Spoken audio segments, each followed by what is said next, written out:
Welcome to Risky Thoughts with Rob and Roy. I'm Rob. And I'm Roy. Okay, Roy. So I noticed that today you've been a little off, and I don't know what it is that's driving you into this weird place that you're in. Yeah. But I'm gonna let you tell me what's wrong because I know you got something on your mind. So what's going on? Okay. So, essentially, and I really try my hardest here to put it into a very concise thing. It's just, I'm curious to know, and I'm wondering whether, is aggression bad? Like, okay, to start this off, Rob, you knew who I was like, and I'm gonna let Rob kind of fill in a perspective from another person of what the old Roy was. And I've obviously had these life-changing events. So this could be dangerous, Roy, because I may say some shit that you're gonna be offended by. Yeah, go ahead, man. Like, absolutely go ahead. And yeah, because it kind of really, because now I'm at the stage of being a little bit more aggressive, to try to channel it and to 100%. integrate into my personality and stuff. So okay, so the thing about Roy from the university days is that he was quieter. He was more the sheep type that followed the herd, right? He was always displaced by somebody else who took the alpha position or like the lead role in the group. There's always that person who's sort of like in command of what's going on. And Roy was basically kind of like go with whatever the people around him kind of said. Look, we're going to go do this. Even if he thought that there was an internal decision that this is the wrong decision, he still made it, right? You still made those decisions. You knew that coming with me on the roof and I mean, whatever, at this point, smoking a bunch of weed on the roof of U of T, you knew this was a bad idea. Like, I know you knew this was a bad idea, but you came anyways, right? You had no, like, objections. You just, like, always said yes. You were a yes man. I was very obedient, too. Yes, Super 100%. Yeah. And people would tell you that, like, don't ever change. Well, they didn't want you to change because it was like you could fit whatever narrative they wanted. Yeah. It's like, Roy, I need you to go do me this favor and do this. Yeah. Well, okay, man. Yeah, all right, I'll do that for you. No problem. I just wanted to, like, help everyone and, Yeah. This is the old Roy, 100%. It was the old Roy. It was a very, like, turn the other cheek Roy. Like, let's just all get along Roy. Let's just, peace and love Roy, and, in this kind of, I've been hit with a bunch of fucked up scenarios in the last, like, 5 years, health issues, fucking motorcycle accident, fucking, family members, bad things happening to them, right? And it's just like, as I got older, it's like this mode of just being a nice person, peace and love, it didn't work, right? And I kind of just like snapped, like in just full out, unbridled rage and aggression, and has kind of come out. Now, it doesn't sound like it, right? It just... Well, there's been a little bit of balancing that's been happening over the time. Absolutely. There's been a lot of balancing. And fortunately, the roots of mine, like the Buddhism, the volunteering, I'm just a public service worker for the most part, right? I do a lot of things to help people, right? But it's the narrative that has been kind of told to me is just like don't be aggressive, don't be this, don't be that. But it's just like on the spectrum of aggression and anger, I believe there's being assertive, right? And like it's just channeling it in the right way, right? So I'm just kind of like looking forward into the future and trying to see, like, in terms of society, like, do we need people to be aggressive? Is that, like, what are the pros and cons of this? Like, okay, well, the short of it is this, like, you need to be aggressive, yes, when necessary. There's an appropriate time for aggression. Absolutely. Right? There always has been since the beginning of time of human existence. There's been a need to be aggressive, be it to like fight an animal, to fend off an enemy or like another invader. You had to have these elements of aggression. There's nothing to question about that.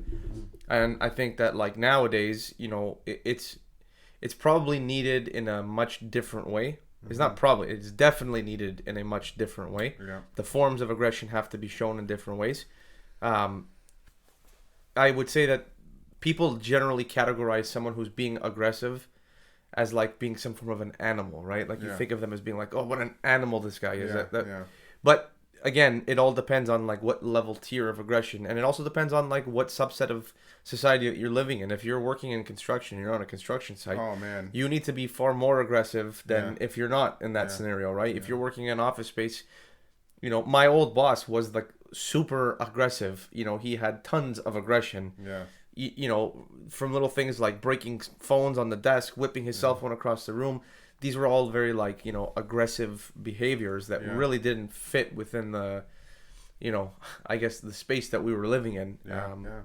But what I've noticed with your aggression is that it is sort of manifesting itself in ways that are, I don't want to put this, but there are very specific domains to which your aggression is manifesting. Mm-hmm. Okay, so like I think that you have all of this aggression that's been contained for so long, and now you're kind of letting it out a little bit. Yeah, and if you don't mind, just add a little bit more context. Yeah, of course. So, and then you finish. Yeah, I definitely need you to finish that thought. But it's just like, yeah, the aggression is, to be plain, it's somewhat fanatical. Like it is, like in a sense, like I see an issue with society, right, and I just can't get over, and it could be, it has to do with like the consumption aspect of it, and also the gender dynamics. They're shifting a lot, and it's my whole kind of like gripe,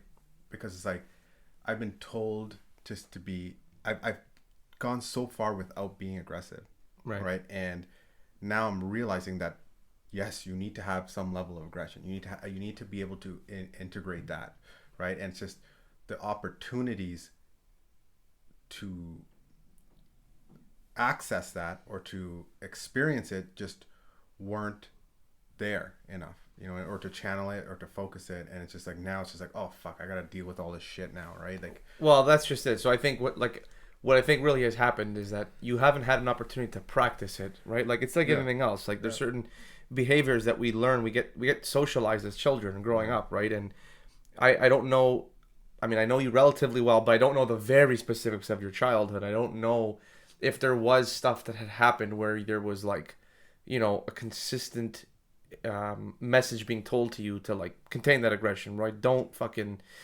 don't let it out, keep it within you, keep it to yourself, show it in a different way. I don't know what happened as a child, but what I'm trying to get at is that as kids, we go through this process of socializing, like my kid's in daycare now, and my wife specifically wanted him there for the socializing element, and I agree with her on that front. I think it's very important. Absolutely. He's going to learn to he's going to learn his limits, his boundaries, and the act of doing that over time is what gives you that practice, that sort of gives you the understanding of where your limits are. And I think that the calibration that happens normally when you're younger, specific to aggression for yourself, that calibration is happening now. Yeah. Right? And so you went from being like completely passive, completely yes man, to all of a sudden now you had, I think, in my personal opinion, there was one specific incident that you went through recently that has really brought forward your aggression, and that has to do with your relationship. Yes, absolutely. And I think everyone could understand this one. It's just like I was too agreeable in that one. Right. You know what I mean? I'm like, oh, you know what? It's time to settle down, and let's just make things very peaceful for everyone, and not too like unstable. But I was being very agreeable in the relationship, right? And that may have been to your detriment. Yeah. But I don't want to make the message known that like I don't believe anyways that there necessarily has to be aggression from the male end in the relationship to make it function. I do think that perhaps in that relationship with that individual, it may have been something that could have benefited you guys. Oh, 100%. It's like standing your ground. Right. You know what I mean? But I'm always just a giver, right? So I'm in the room, I'm always giving compliments, praise, stuff. You know what I mean? And I like doing that, but it's only to a certain degree, and people take advantage of it, and it's just like, and they're not recognize it. I would expect people to recognize those type of things, but yeah, that was a huge turning point into realizing that there is something like not wrong with the way my behaviors and my life philosophy. It's just it just kind of got upheaved. Well, and I think that elastic snapping, that incident occurring created this like elastic band snapping in you, and all of a sudden you specifically orient a lot of your aggression at least in the last few months, towards this idea of like the gender roles. Yeah. I know that I feel this way about the way that you see the world, as like I've told you repeatedly that like you take a lot of topics and somehow you find a parallel in like the behaviors between men and women. Yeah. Right? And you have a tendency that you are falling victim to an ideology. Absolutely. Right? That is like, oh, the man has to be the alpha. This has been like a repeated discussion that we've had. Yeah. And without going into that topic, I just wanted to bring that up to say that, look, your aggression is manifesting in a very specific way because you are not calibrated yet to deal with your aggression. Right. So when something comes up, it can be anything. And that just happened to be what it was. That incident happened to be the moment that released your aggression. It could have been something else. It could have been, you got into a fight with your sister, for example, and all of a sudden that blew your aggression lid off. And all of a sudden you'd be seeing the world like, oh, siblings, fuck siblings. Maybe you'd be more resentful towards that. It just happened to be a relationship. And I think that's common. I think a lot, especially for men. I think men, confine themselves like emotionally, and we're most vulnerable with our loved ones, right? Absolutely. If my case, my wife, she's the only one that really can push my buttons and let me turn into an animal. Yes. Right? Like, I don't get aggressive. I broke my knuckle, whatever it was, 6 weeks ago, because I got so upset at a conversation I was having with my wife that I punched the stairs and I broke my hand. Like, this is what so I turned, like, I'm not great with it either, with, calibrating that aggression. A lot of people aren't. That's the reality. 100%. So the question is now, like, what are you going to do to learn to, like, contain the aggression? First of all, are you aware of the fact that your aggression has manifested very specifically in one way? So to elaborate it here, and I don't think I'm wrong about it, right? And I'm going to kind of guide everyone here on how I got out of that. And it was a breakup, right? You become resentful, right? And you become resentful. It's just like, damn, like a breakup happens and someone gets rejected, essentially, and I got rejected. Right. It means that and for both men and women, a rejection from another partner or another human being on that level is probably the worst rejection you can come by. Oh yeah, it hurts. Like you can get fired. It's not as bad as being dumped. Of course. You know what I mean? Honestly, it's definitely worse. It's very like a traumatic kind of like experience, and then you have to like go back and say, okay, well, why did I get rejected? So everything was actually quite normal, like in the situation of the relationship, and it was not like an abusive relationship. It was a very loving relationship, and I still like this person. You know what I mean? And what happened is just my identity, my configuration of who I am. There was just something wrong there, and a lot of people are like, no, don't change yourself because of this, and it's like, no, I have to, like, you know what I mean? There's something that went wrong here, and it's my behavior and my agreeableness. So I had to do this soul searching to see and understand how can I get better. You know what I mean? So do you think that like through the process of self-reflection as a consequence of this breakup, you have identified your that's where I stumbled on these ideas, like of these really dangerous ideas of these gender inequalities and these kind of subjugation of men in society, all this stuff. This is where it started to come out, because there's a lot of men out there who are like, damn man, I just can't make this fucking relationships work. So there has to be a problem, and then these people are blaming women, institution, societies, divorce courts, and men not being able to have a fair chance at kids and stuff like that. This whole realm just filled with resent, and the arguments are actually quite sound, but that doesn't matter because they're still angry and they're still jaded, right? So okay, so this is a good point. We are at a good place right now where we can, because this has gone a little bit off topic, but it actually has gone perfectly to a place now where we can use this and pivot or leverage around this idea to talk about in a situation like that, because it is so common, and because there's like this generalized angst that develops amongst all these men who and I don't want to keep it specific to men, but for the purposes of what we're discussing now, all these men that get rejected, the reason why it's so much more impactful on men is because men have a larger ego.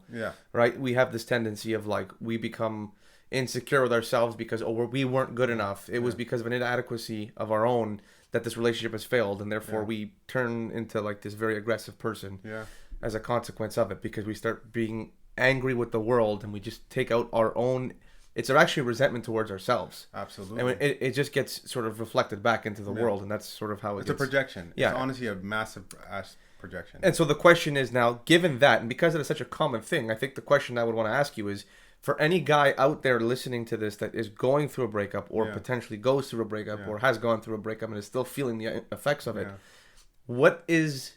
Because you seem to somewhat have resolved your aggressive issues. Yeah. You don't seem as aggressive as you once were. Yeah. You're at the tail end of what I would consider this like episode of aggression. Absolutely. What do you think is a constructive way to perceive that situation that occurred that doesn't create an animal, but it creates... It's okay to be aggressive and it's okay to be angry about the situation. But how do you take that, knowing that, and how do you turn it into something constructive? Okay. So I know I have to go on a tangent here, but I have to. Sure. To kind of elaborate my position here and provide context. The human brain has like two kind of like main things at play here. You've got the neocortex, which is what allows us to have this conversation and deeper thought and create magnificent things in this world. And you have the reptile brain. The reptile brain is like, oh, I just want to have sex. I want to eat. I want to instinct. Fucking instinct. Oh, boobs. Oh, fucking. Let's just look at that a lot more, right? And there's like a conflict there, right? It's like, we think we're these higher beings, but we're really not. We're a lot of portion of it is very akin to like a rat, or a like, another animal, a dog, right? Point noted. Yeah. Yeah, and throughout society and viewing content that makes us angry, that continually makes us angry, that's how we're kind of like shoved in this ideology. You look at the news nonstop. This person died. Oh, these people. It's all negative. It's all negative, and it hijacks this reptilian brain. But I believe, it's my own belief, is like in the neocortex, there's something that makes you capable of love, right? And it's like you want to understand and empathize, right, with the other side, right? And if it's this kind of male resent, well, you need to understand how hard it is for women. Like they have it just as tough. You know what I mean? If you're we were talking about Trump the other day. You know, if you're a left winger or you're kind of a liberal, like you need to understand that, like, why are these people believing Trump? Why are they?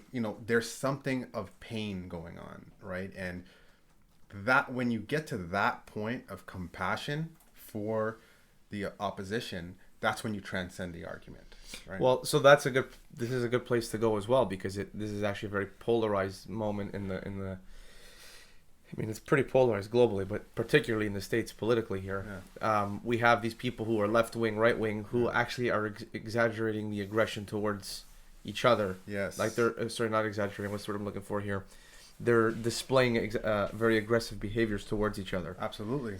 And so, similarly to you dealing with the whole breakup and having some form of aggression towards women, perhaps, or to some ideology. Yeah. Well, just to be clear, it's not.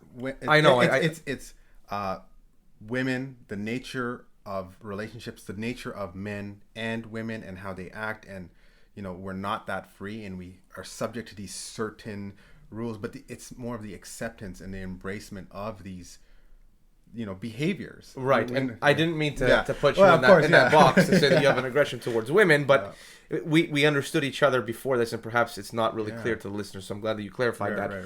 But whatever your aggression is towards, we want to be able to take that aggression and convert it into something more constructive and positive. And so that, like I said, to draw like the parallels between the two scenarios here, we have, for example, an extreme right-wing person who may have this huge resentment and aggression towards the left belief system. Yeah.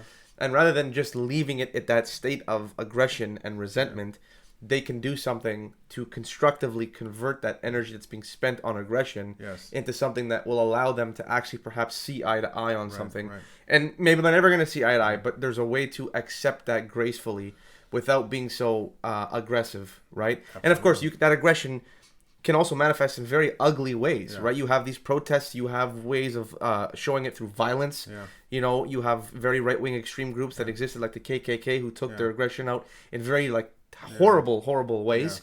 But that's also true for the left. And bottom line is, rather than having these people in the state of mind that even you yourself were in immediately after the breakup, where this aggression surfaced, what I'm trying to establish here is, can you consciously and articulately explain how you converted, because you are no longer in that state, and how did you navigate your way into a place of what I would consider more balance, and like maybe it's the exercise of this podcast, maybe this exercise, what we've been undertaking for the last month or 2 months or 3 months, or I don't even remember how long it's been now, but perhaps this activity has been sort of a channel for you to displace that aggression with something more constructive and positive. Absolutely. So perhaps we can give that same advice to those listening. Maybe they're not listening, and probably they don't even care to listen, but maybe there's something to be said about those who are in that state of huge resent and aggression, and perhaps they can find, if they had the ability to, for just a brief moment, deflect their anger and find something like perhaps making a podcast or going to the gym. Absolutely. Right? If they can put their energies temporarily towards something else, perhaps what they'll realize is they're going to diffuse that anger and that aggression, and it'll manifest in completely different ways. Energy becomes something a lot more productive. I think that's one of them. It's just like you need an outlet, right? That's definitely what you're suggesting, an outlet. Also, like you kind of just have to go through the motions of it. Right. Like, you know, it's even when you see people who are angry, like, why do we cast so much judgment against them? Like, don't do that. You can't do that. Well, the reason why is because if we had a bunch of angry people running around, like, the society just crumbles, right? Yeah. You know, but you know, there's society, and then you kind of also have to, on the same spectrum, on one side is like there's the individual, right? So it's like we need to have compassion for that individual who's going through these things, like, and who's angry momentarily. If they're angry, there's a reason why they're angry. That's right. Well, let's help them figure it out. You know what I mean? Yes. So rather than like kind of just shoving it under a door, I'm not suggesting that, you know, like to do that at all, right? You know, just, you know, you have to process it, and you have to do the damn work. Right? Well, this is tied to another. There's two things. The first thing I want to say is I want to clarify something that I said, because I realized it after you kind of started your response there. I don't mean to completely ignore the anger and like the resent towards the situation, like a coping mechanism. I'm not saying like completely displace it. I'm just saying diffuse it a little bit. It takes, because you do have to deal with it. Otherwise, you leave it unresolved. It becomes an animal later that you're going to have to deal with. There's a threshold that's just, it's unacceptable, and it doesn't work here. Correct. You know what I mean? And I'm saying just bring it below that threshold. That's what I want to clarify that. Right. The second part is, look, actually I can't remember what I was going to say as the second part now. So I think that when it comes to this idea of handling aggression, that, you know, first of all, we're not professionals, and I think I do want to interject this topic for a quick, brief moment, because I know that we have also received some criticism, particularly on sounding like we know what we're talking about and just like pretending like we do. We don't claim to know what we're talking about. The whole point of having these conversations is to help ourselves navigate to a place where we both feel comfortable with the resolution. Absolutely. Right. So I want to start by saying to anybody out there who does think that we are people who are just full of ourselves and think, perhaps we come across that way, and I apologize if that is the case. It's not the intent. The intent is, again, to just sort of help ourselves resolve it amongst us two. And other people can listen to it. They don't have to listen to it. If you don't like it, absolutely, you know, turn it off. What can I say? Yeah, no, but like the value is like, you have to talk. Like, if I were to tell you, like, okay, how does photosynthesis work? Like, you know what I mean? At some point down the line, you're not gonna know, right? We're taking a leap of faith in some sort of like some knowledge, you know, and we're interpreting it to the best of our abilities. Like, not, you know, it. If that comment comes to us, it's just like, hey, you shouldn't be talking about this or that because you're not like a professional. It's just like, well, there's something called like an authoritative argument. Yeah, right? That's an appeal to authority. It's appeal to authority. So it's like, if you get like a psychologist on here and you just eat what that psychologist is saying, you're actually, it's a very bad way to digest information just because he's an authority. You must listen to the argument. So what me and Rob are doing here is we're making arguments, and, you know, we're making statements, and we're trying to figure it out in a real way, and we're not trying to deceive anyone or push an agenda. Like, this is the art of the discussion. This is what is not happening anymore. So it may scare some people when we're talking about certain things, but it has to be done. And I highly suggest that you find someone in your life where you can talk to. That's like the whole essence of, like, whenever you call a hotline and you're in a bad moment, they're like, do you have anyone to talk to? Like, yeah, there's a reason for that, right? There's a reason for that, right? So it's like yeah. And for anyone who wants someone that if they don't have one to talk to, I think Roy and I are very happy to have conversations with strangers. If anyone 100%. ever wanted to reach us, our Instagram is available. There's riskythoughts.to. You can follow us on there, message us on there. We're always happy to have conversations with new strangers. Yeah. And even for inspiration for new topics of discussion, that's 100% what it's there for. And I did remember now what I actually wanted to say as my second point, and it kind of segues very well with what you just ended with there. What I wanted to say is, look, at the end of the day, if you're going to have to deal with anger, it's just like the grief thing, right? So if you're going to grieve, it's very productive to grieve with others. Mm-hmm. And that's why it is very important to make sure that you continuously maintain and build relationships with people who are close to you and loved ones. And this is, again, sort of speaking to what we've talked about in our previous podcast about, like, your value structure. And I think it's very important for people to hold their relationships at a very high esteem and put it somewhere near the top. If it's not the very top, just keep it somewhere in the top 3. Yeah. Because when moments of crisis do occur and these animals of you want to really come out and you know, they want to fuck up the world, it's very important to be able to diffuse those types of exaggerated emotions by having close friends or family that you could speak to and you can talk to, because it is also like it's like also recognizing. And actually the first book I ever got my ex's kid was like a feelings book. Like, it literally went through all of the feelings, you know. I'm angry today, you know what I mean? And I'm reading that with Juliana right now. Oh, that's the book, right? That book is amazing, man. He loved the shit out of that book. I forgot what it's called. It's like, I don't remember either. Something feelings, or I don't know, some shit. But, you know, the point here is that feelings, you need to understand. That's your own job to understand and define it. There's a dictionary online. You can look at it, and that this is what we do. We look at words and the etymology of it and figure it out, right? So, you know, you need to recognize when you're angry too, right? And it manifests differently in both males and females. Like, you know, maybe we get angry, we punch something, we break something, and, you know, we kill someone, or, you know, but, you know, females do too. Like, there's definitely like passive aggression, there's yelling, there's all that stuff, and just understanding your feelings, so, and be mindful of it, right? This is what I learned at the Buddhist temple, and, you know, recognizing it and just like the Buddhist, the way, okay, I'll give you a like example. Like, I was at a Buddhist temple, right? It's one in Markham here, and literally the way they handle it is that they just recognize it coming through. It's just almost like, even like with any sensation, eating, the pleasure of eating. Okay, be aware that you're feeling that, right? And just let it kind of like go through you. And that's the art of like self-awareness, you know, in terms of.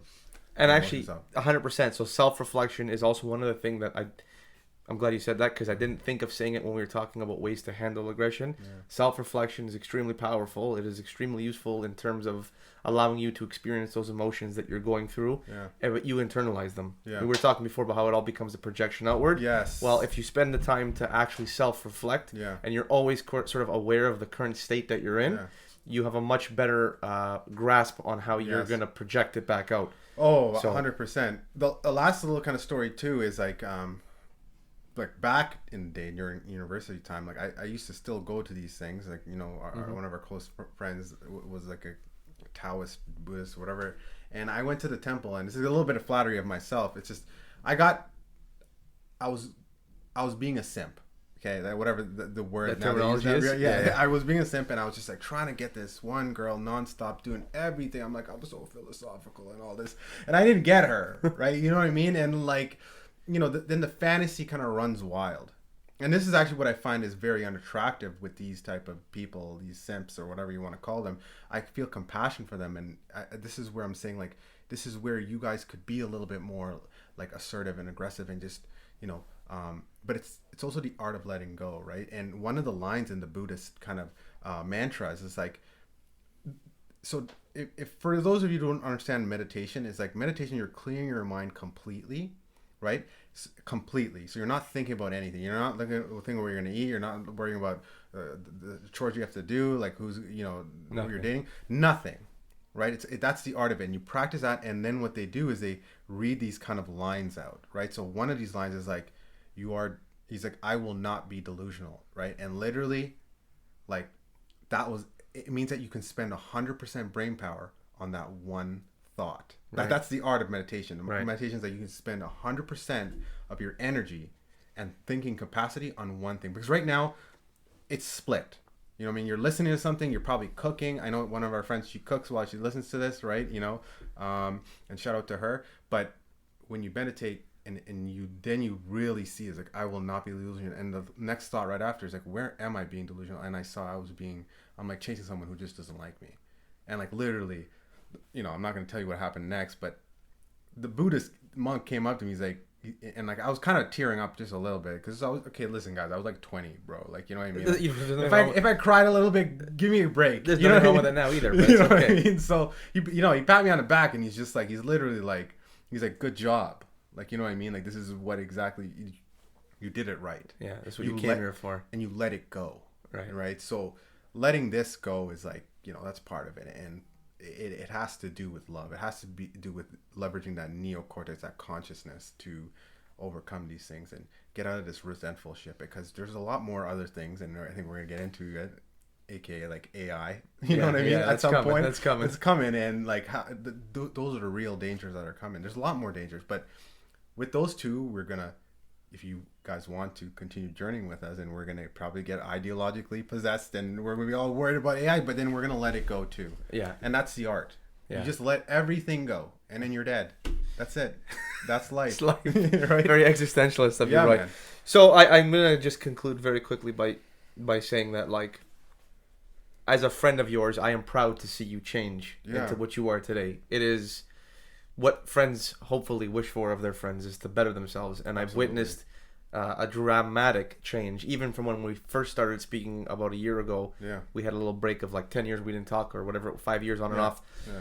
That's another thing about old Roy, very transient. Nowadays I'm finding you to be a little bit less transient, a lot more consistent. But all that being said, I just wanted to say that it is a great thing, and the reason why I'm saying this on air is so that people out there who are holding resent and are unnecessarily aggressive, let it go. And be more like Roy, because it has become a very positive to his life, and I think everybody out there can sort of take a page out of Roy's book. Anyhow, I think we can conclude the podcast there. So once again, guys, follow us on Instagram at riskythoughts.to, and hopefully we're gonna have some YouTube content coming out in the very near future. We're kind of trying to work on that. We're gonna try to do some interviews, something a little different than what we're doing right now, so that we can bring in some outside perspective. Yeah. And that'll be kind of fun. So looking forward to that. And I guess have a good night, guys. All right. Take care.